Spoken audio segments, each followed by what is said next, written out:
Olá pessoal, tudo bem? Na aula de hoje vamos seguir com o estudo da estática. Já fiz uma breve introdução com vocês. Bastante coisa aqui foi dito lá naquela aula introdutória, serve agora para a gente. A gente viu que a estática é a parte da mecânica que estuda leis e condições para causar o equilíbrio. Sendo que esse equilíbrio pode ser estático ou dinâmico. Geralmente é estático. Na estática, a gente vai aprender a equilibrar dois tipos, ponto material e corpo extenso, que a gente aprendeu lá no início, antes de começar a fazer cálculo em física. Um corpo é considerado ponto material quando suas dimensões são desprezíveis em relação a um acontecimento. Seria um ponto qualquer aqui, ó. No caso do ponto material, a gente só pode ter o movimento de translação. Ele pode ser deslocado para a direita, para a esquerda, para cima, para baixo, nas diagonais. Ele não pode girar ao redor de um ponto fixo nele. Agora, corpo extenso. São aqueles corpos onde as dimensões são relevantes, não podem ser desprezadas. Se eu colocar uma régua aqui, régua de escola. Daí ela pode ter a translação também, ela pode ser deslocada para a direita, para a esquerda, para cima, para baixo, nas diagonais. Só que no caso da régua, se eu colocar um ponto fixo aqui, aí neste caso eu já não posso mais erguer nem descer, nem deslocar para a direita, para a esquerda, ela não tem mais a translação. Porém, se eu empurrar aqui, ela começa a girar. Ou se eu empurrar para baixo, ela começa a girar ao redor desse ponto fixo. Então, no caso do corpo extenso, a gente tem duas possibilidades. A translação, que é ela se deslocar inteira para cima, para baixo, para direita, esquerda, diagonais. Ou girar ao redor de um ponto fixo no próprio corpo. Para a gente ter o equilíbrio, a gente precisa de algumas condições.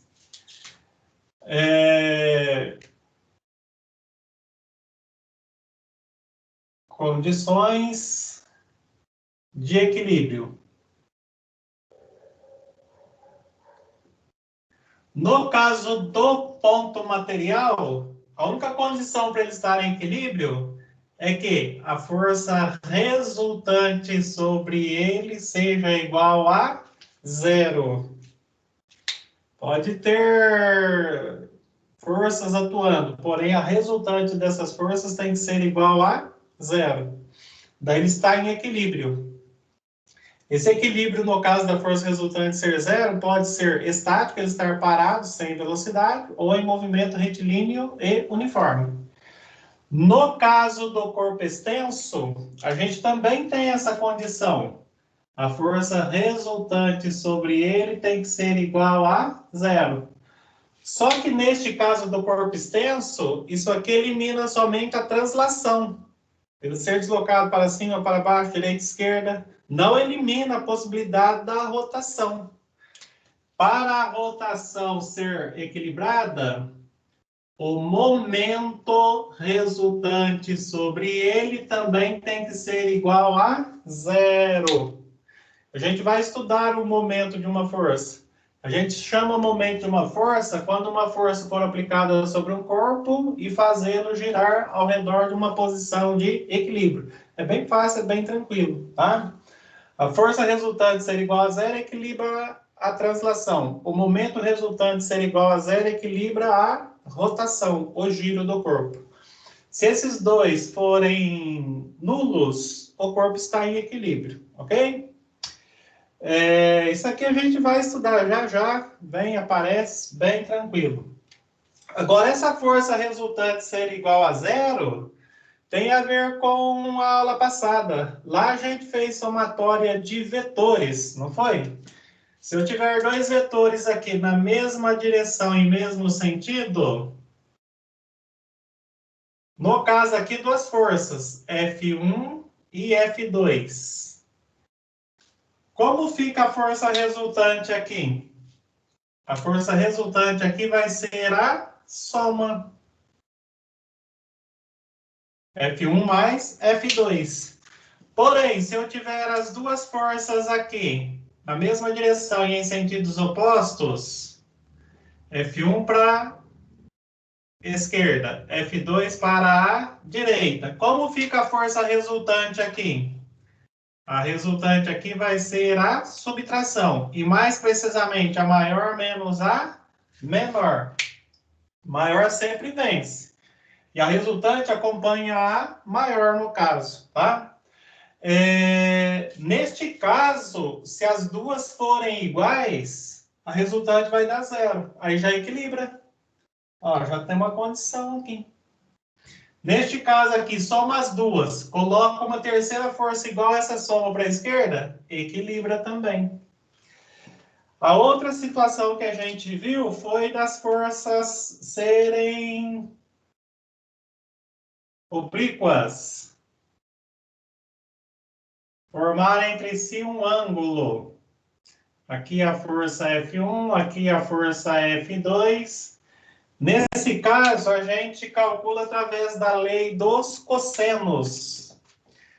Então, fica resultante ao quadrado, que é igual a F1 ao quadrado, mais F2 ao quadrado, mais 2 vezes o F1, vezes o F2, vezes o cosseno do ângulo alfa formado entre as direções de F1 e F2. A gente viu na aula passada envolvendo vetores, né? Vetor A, vetor B. Aqui a gente está especificamente trabalhando com força, que já é uma grandeza física vetorial, que obrigatoriamente tem que ter direção e sentido. No caso aqui, a gente traça uma paralela, outra paralela. Aí lá no cruzamento dessas duas paralelas, a gente liga ao ponto de aplicação. Aqui está a força resultante. Se a gente quiser equilibrar esse ponto, é só aplicar aqui na mesma direção da força resultante, uma igual contrária. Essa força aqui é chamada de força equilibrante. Estão vendo como que é que a gente causa o equilíbrio? Tem duas forças, calcula a resultante. Essa resultante deu 10, por exemplo. Como que é o equilíbrio? Aplico na mesma direção, só que em sentido oposto à resultante, uma força de igual módulo, de igual intensidade. Aí equilibra, esse ponto aqui fica igual a zero. É isso que a gente vai fazer depois, ok? Lembrando que nesse caso da lei dos cossenos, quando os vetores forem perpendiculares entre si, formarem entre si 90 graus, F1 aqui na direita, horizontal para a direita, F2 vertical para cima, entre eles 90 graus. Aí essa lei dos cossenos aqui fica reduzida ao teorema de Pitágoras. Resultante ao quadrado vai ser força 1 ao quadrado mais força 2 ao quadrado. Porque cosseno de 90 é zero. Daí mata esse último termo da equação. Ficam só os 3. O primeiro e os 2 no segundo membro. Tá? Neste caso também é a mesma coisa. Se a gente quiser equilibrar esse ponto, porque no caso aqui, se essas forças estiverem sendo aplicadas sobre um objeto, vamos supor que seja um caixote, alguém puxa aqui, alguém puxa ali. Daí, ele não segue essa direção nem essa, ele segue essa direção entre as duas, porque aqui é que está a força resultante. Se eu não quiser o movimento, o que eu faço? Aplico na mesma direção da força resultante uma força com a mesma intensidade, só que em sentido oposto. Essa força aqui é chamada de força equilibrante. Força equilibrante. Porque ela equilibra, ela causa o repouso total ou movimento retilíneo uniforme, sem aceleração nesse ponto. Isso aí a gente viu na aula passada, né? Só que lá eu trabalhava com A e B, que eram vetores. Agora aqui a gente já está especificamente trabalhando com uma grandeza física vetorial, que é a força. Essa equação aqui é chamada lei dos cossenos. Vocês estão vendo que formam-se bastante triângulos aqui. Aí lá da matemática a gente tem a lei dos senos. Não sei se vocês já estudaram. E se estudaram, não sei se vocês lembram, porque ajuda bastante aqui em física, nessa parte de equilíbrio. Vamos supor que eu tenho um triângulo qualquer aqui. Lado 1, lado 2, lado 3. Aqui um ângulo alfa, aqui um ângulo beta e aqui um ângulo gama. Alfa, beta e gama. O que prega a lei dos senos?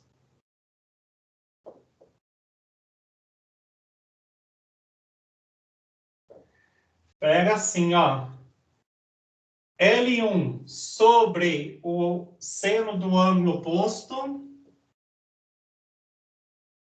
então seno de gama, vai ser igual a L2 sobre o seno do ângulo oposto, no caso aqui alfa, que vai ser igual a L3 sobre o seno do ângulo oposto.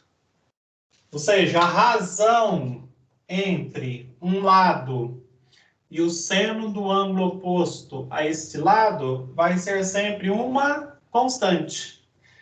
No caso aqui, a gente trabalha sempre com uma igualdade, né? Trabalha aqui, ou então trabalha aqui, ou então usa a primeira e a terceira, dependendo do que você tem, dependendo a variável que vai ser pedida. Dá para você calcular o lado conhecendo os ângulos, dá para você calcular o ângulo conhecendo os lados, achou o seno, aí vai lá numa tabelinha e vê qual é o ângulo que tem esse seno, fica bem tranquilo. Então, essa aqui é a lei dos senos, e aquela que a gente usou lá é a lei dos cossenos. Isso aqui aplica bastante aqui em equilíbrio dos corpos, porque geralmente quando a gente monta um polígono e ele fecha, a gente tem o equilíbrio. Bom, a maioria a gente trabalhou na aula passada, né? Hoje era só uma revisãozinha e as duas condições para o corpo estar em equilíbrio. Um corpo considerado ponto material e um corpo considerado corpo extenso. No ponto material, basta a força resultante ser nula, não tem a translação, porque não consegue girar ao seu redor, tem dimensões desprezíveis. No caso do corpo extenso, a força resultante precisa ser nula, zero, porque daí elimina a translação, e o momento resultante tem que ser nulo, que elimina a rotação, ok? Lembrando que momento a gente vai estudar já já, é o próximo capítulo. Tem uns exercícios aí que estão na página 170. Já eu vou fazer com vocês. São exercícios um pouco trabalhosos. Vou fazer um ou outro aí. Depois eu faço uma aula corrigindo todos com mais calma, mais atenção. Página 170. O primeiro exercício teórico aí é o número 8. Vou fazer os teóricos, vou fazer uns 2 ou 3 de cálculo também, ok? No exercício número 8, o cabo de guerra é uma brincadeira na qual dois grupos de pessoas puxam uma corda pelas suas extremidades, como ilustra a figura abaixo. Sabendo-se que o cabo executa um movimento retilíneo uniforme, então é correto afirmar que, se ele está em movimento retilíneo e uniforme, ele está em equilíbrio dinâmico, cinético. é a alternativa da letra D. Lembram lá da definição? Equilíbrio dinâmico, quando ele está em movimento retilíneo e uniforme. Equilíbrio estático, quando ele não tem movimento, quando ele está em repouso. No exercício número 9, os aviões voam porque o perfil aerodinâmico de suas asas faz com que o ar passe por cima e por baixo delas, ocasionando uma diferença de pressão que gera o empuxo. Esta força de empuxo é que permite o avião se sustentar no ar. Logo, para que o avião voe, as hélices ou turbinas do avião é que empurram o ar para trás. E o ar reage impulsionando a aeronave para frente. Dessa forma, podemos dizer que o avião se sustenta no ar sob a ação de 4 forças. Força motora de propulsão, de resistência do ar ou de arraste, o peso e o empuxo de sustentação. Caso o avião voe em velocidade constante e permaneça a mesma altitude, é correto afirmar que a soma das forças, tanto as verticais quanto as horizontais, serão nulas. Esse exercício 8 aí é interessante, tá? 9, né? Desculpa. O avião, vou colocar aqui como objeto qualquer. Tem um motor que força para frente. Na verdade, é assim, hélice, as turbinas expelem ar que empurram para trás. O ar natural empurra para frente. Então, a força motriz é aqui, ó. Força motriz.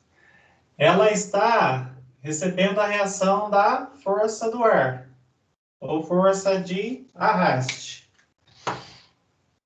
Quando o avião voa, ele vai rompendo o ar. Então, tem corrente de ar aqui, tem corrente de ar aqui. Aí ele gera uma pressão um pouquinho maior aqui por baixo. Então, tem o peso que puxa para baixo, e essa pressão maior é quem sustenta. Essa pressão maior que sustenta o peso é chamada de empuxo. É uma força que surge nos fluidos, líquidos e gases. E para ele se manter com velocidade constante em movimento retilíneo uniforme, a força resultante na horizontal tem que ser igual a zero. Ou seja, a força do motor tem que ser igual à resistência do ar. A força resultante aqui na vertical também tem que ser igual a zero. Ou seja, o peso fica igual ao empuxo. Ah, professor, mas por que a pressão é diferente? Para gerar o empuxo, para sustentar o peso. Esse empuxo a gente sente nos líquidos, na água. Quando você vai mergulhar numa piscina, por exemplo, você mergulha, você soltar o corpo, ela te joga para cima, porque ela vai exercer sobre você uma força, um empuxo. A gente chama essa força de empuxo. Percebe fácil, fácil, com tranquilidade. Só afunda quem quer mesmo.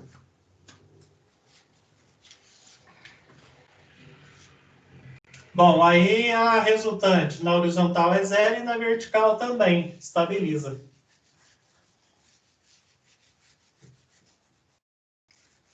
No caso do avião, é assim. Quando ele vai subir, tem uma aerodinâmica ali na asa que faz isso. Então, essa pressão vai batendo aqui e vai jogando ele para cima. Vai ganhando altura. Quando chega lá em cima, essa pressão fica um pouquinho só maior que a pressão de cima. Só para equilibrar o peso. Aí ele fica normal. Zeradinho. Quando ele vai descer, inclina um pouquinho. Aí a pressão por cima vai levando ele para baixo. Tá bem tranquilo, bem sossegado mesmo. O próximo exercício aí é o número 10, né? Um fio de nylon é inicialmente tensionado e fixado por suas extremidades a 2 pontos fixos. Posteriormente, no ponto médio do fio, é feita uma força perpendicular à direção inicial do fio. Durante a aplicação dessa força, é correto afirmar que a força feita sobre o fio nos pontos de fixação tem direção diferente, fica maior que a tensão inicial. Então, no exercício número 10, é assim. A gente tem um fio tensionado aqui.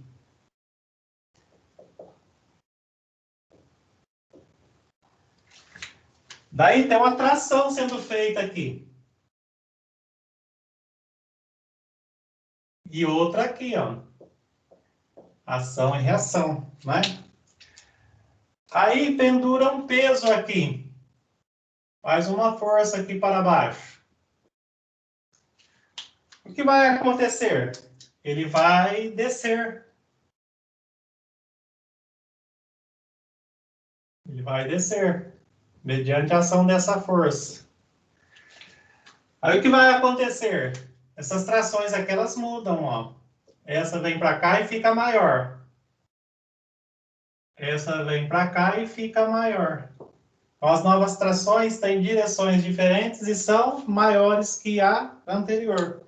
Porque, inicialmente, elas estavam sustentando apenas a tensão do fio esticado.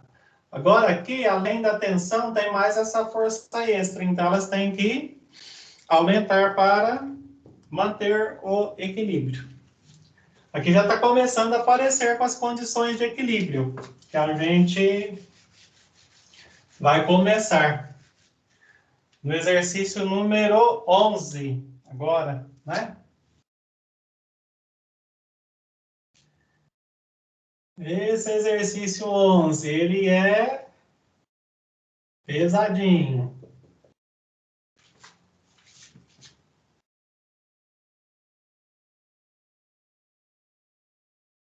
É isso que a gente tem, não é? O exercício 11.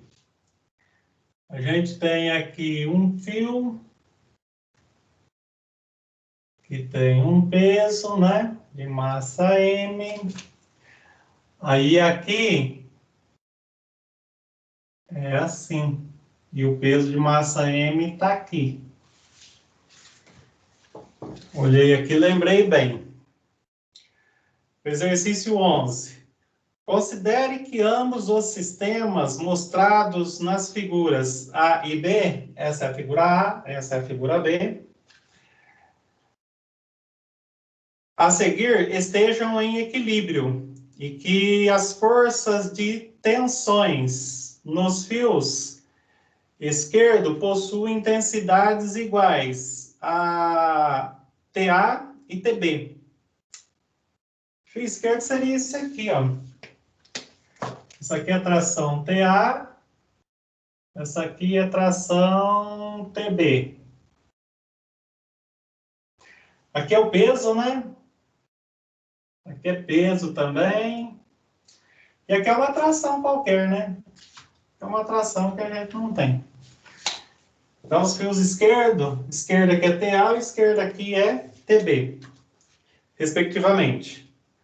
Sabendo que a massa M vale 5 kg e que o ângulo θ é igual a 60 graus, conclui-se que, olha, aqui eu tenho θ, aqui eu tenho θ, 60, 60. Aqui é 60, aqui é 60 também, tá? Bom, aí eu vou fazer assim. Essa tração eu vou puxar para cá. Até ela tocar a vertical.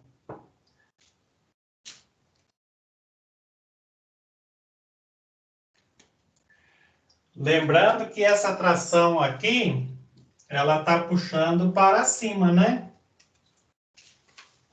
Ó, aqui nesse ponto, essa tração puxa para cá, o peso puxa para baixo e essa aqui puxa para cima. Então, vou mantê-la aqui, puxando para cima. Bom, se esse ângulo aqui é 60, esse aqui é 30. Esse aqui vai ser 30 também. 30 graus. Lá em matemática vocês estudaram alternos e internos. 30 até aqui na vertical só, tá vendo? Ó, porque se é 60 aqui, aqui tem 30. Aí se eu seguir aqui, alternos e internos. Aqui é 30 também. Aí o que eu vou fazer aqui? Vou pegar o peso daqui e vou pôr para cá. Vou pôr o peso aqui, ó.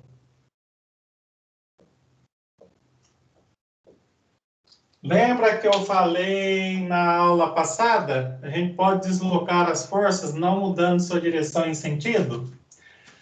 Bom,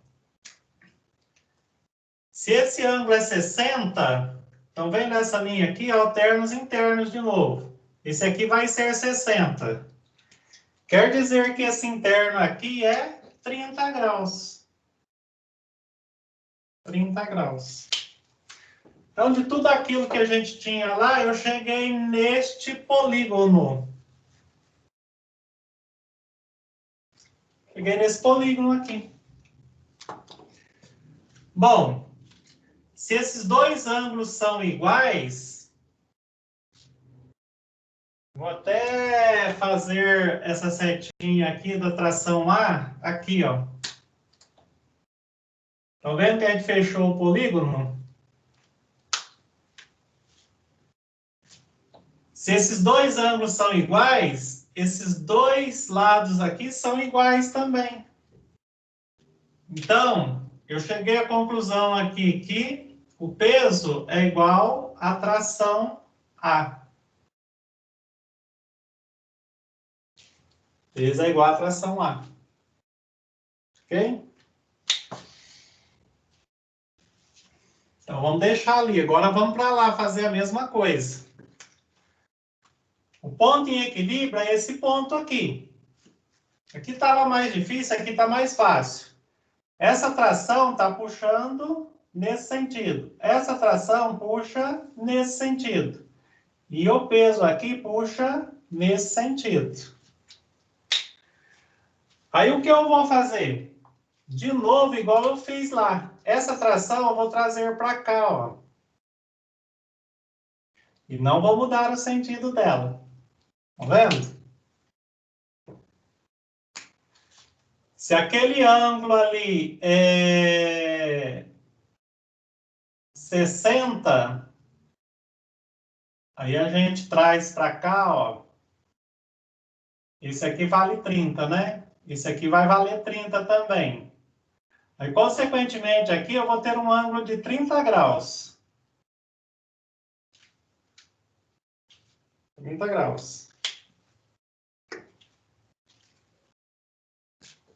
Bom, aí o que eu vou fazer?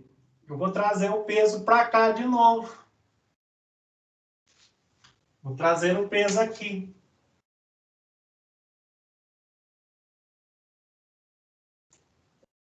Não mudei a direção nem sentido, trouxe ele para cá. Essa aqui também continua aqui. Fechou o polígono, não fechou? E, de novo, esse ângulo é igual a este, ó. Que é 30 graus. Aqui é aquela tração T. Lembram, ó? Aqui é uma tração T qualquer, aqui é uma tração T qualquer. Daí eu cheguei nisso aqui.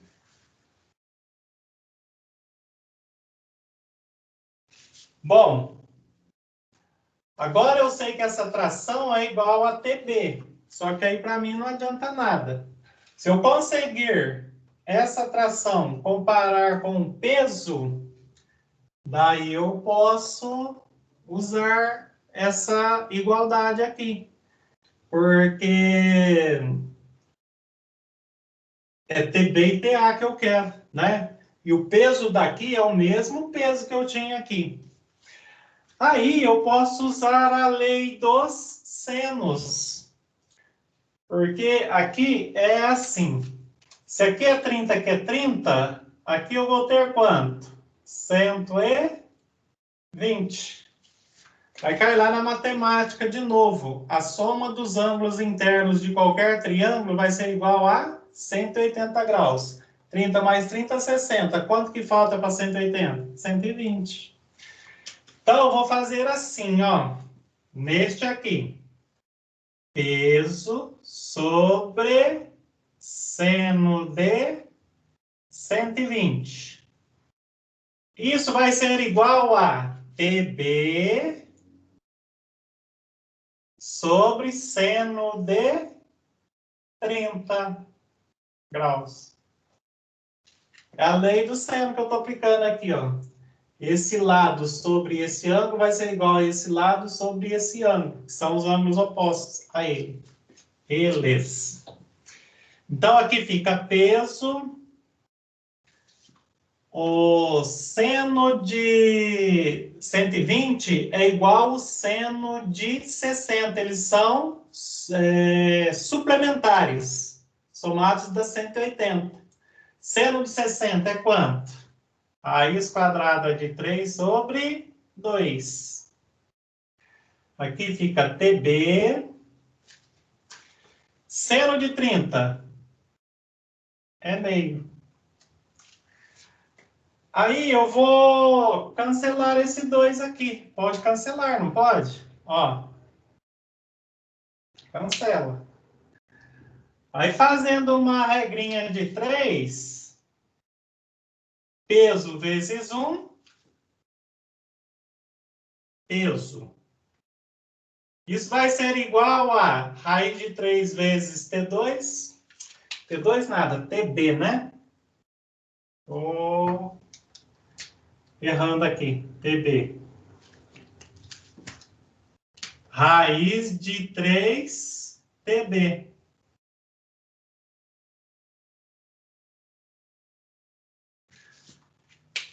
Esse peso é o que estava aqui. Esse peso é o que estava aqui.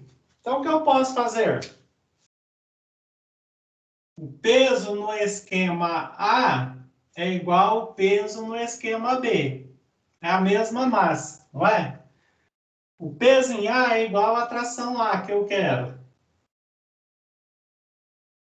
O peso em B é raiz de 3 TB.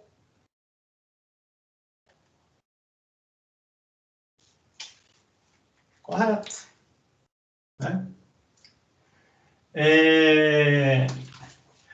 Aqui nas alternativas a gente não dispõe dessa informação.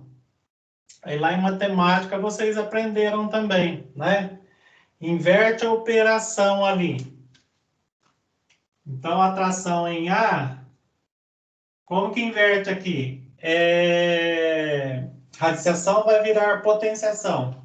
Isso fica 3 elevado a meio. TB. Que é a alternativa correta que está assinalada aí. Que é a alternativa da letra B, de bola. Mas uma prova dissertativa chegou aqui e acabou, tá? Estão vendo como que é bem interessante, como que aquilo que a gente viu na aula passada se aplica? Mas é matemática também, viu? Se não tiver a matemática na ponta da língua, se não tiver a matemática exata aí, não adianta nada. Vou fazer mais um exercício aí, que é o 12, para a gente ver uma situação um pouquinho diferente dessa aqui. Essa aqui ficou bem puxada. Esse talvez seja um dos exercícios mais trabalhosos, viu, gente? Que a gente tem. Isso que eu estou fazendo aqui. Esse exercício número 12 já é um pouquinho mais tranquilo. Tem mais difícil? Tem também. Mas esse é um dos mais difíceis que temos. fazer certinho aqui. Que os ângulos são iguais, né?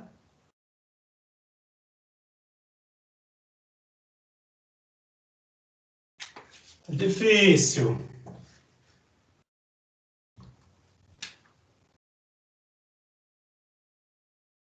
Aqui eu tenho 30 graus e aqui eu tenho 30 graus.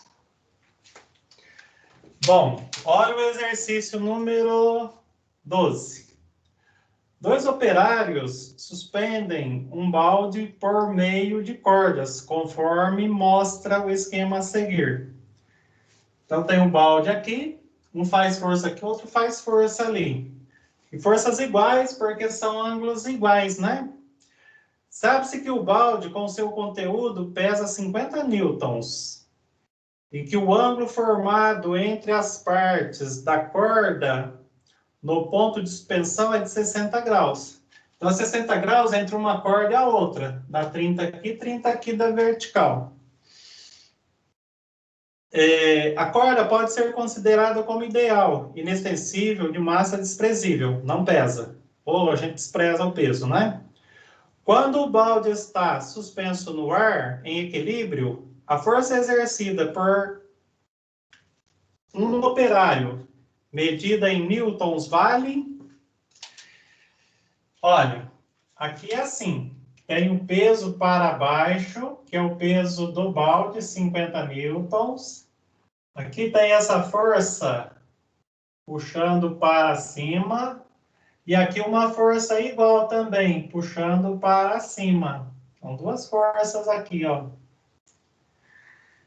Bom, lembram lá de decomposição de uma força? Vamos supor que aqui a gente tem o eixo do X. E aqui a gente tem o eixo do Y. Eu posso decompor essas forças aqui.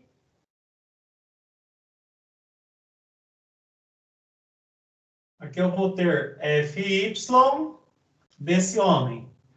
E a mesma força decomposta aqui. Fy de novo. Porque a força que vai sustentar o peso é a força que está na vertical, é a componente vertical. Aquela componente horizontal, porque tem, né? A gente fez isso.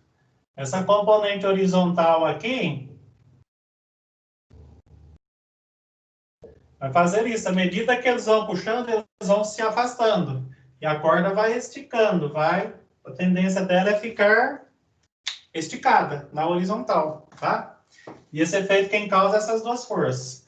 Para a gente importa o quê? Importa a vertical só. Se o balde está em equilíbrio, o peso do balde vai ser 2 vezes Fy.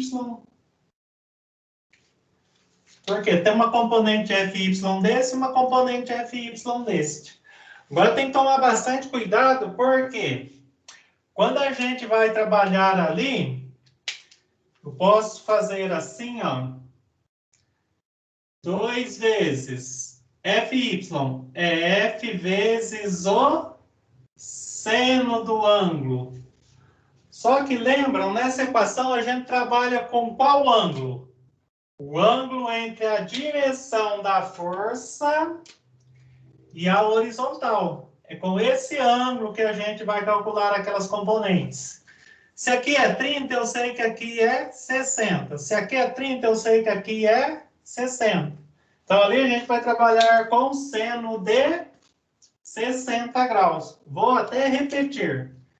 Então, fica peso, que é igual a 2 vezes F, que é a força que a gente quer achar, que é essa força aqui, ou essa força aqui, vezes seno de 60 graus.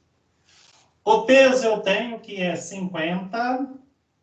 Aqui fica 2 vezes a força F, vezes seno de 60 graus, é raiz quadrada de 3 sobre 2, né?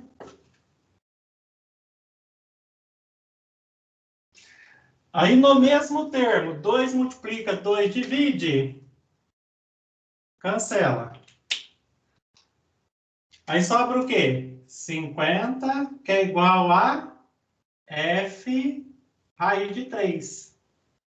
Aí a raiz de 3 passa dividindo, a força F aqui vai ser 50 sobre raiz de 3. No caso, newtons, né? 50 raiz de 3 newtons. 50 raiz de 3 newtons. Vou até pôr aqui para a gente ir acostumando. Olha, essa é a resposta correta. Está aqui na página 171, que é a alternativa da letra C. Ah, professor, mas a matemática não deixa a raiz de 3 no denominador. Isso é só para a gente igualar com a resposta. Aqui o certo era fazer vezes raiz de 3 vezes raiz de 3. Isso aqui, se a gente simplificar, essa força vai ser 50 raiz de 3 sobre 3 newtons. Matematicamente, fisicamente também, o correto é esse aqui. A gente não pode deixar a raiz de 3 ali no denominador. Isso aqui a gente vai deixar porque é a resposta para a gente comparar, ok?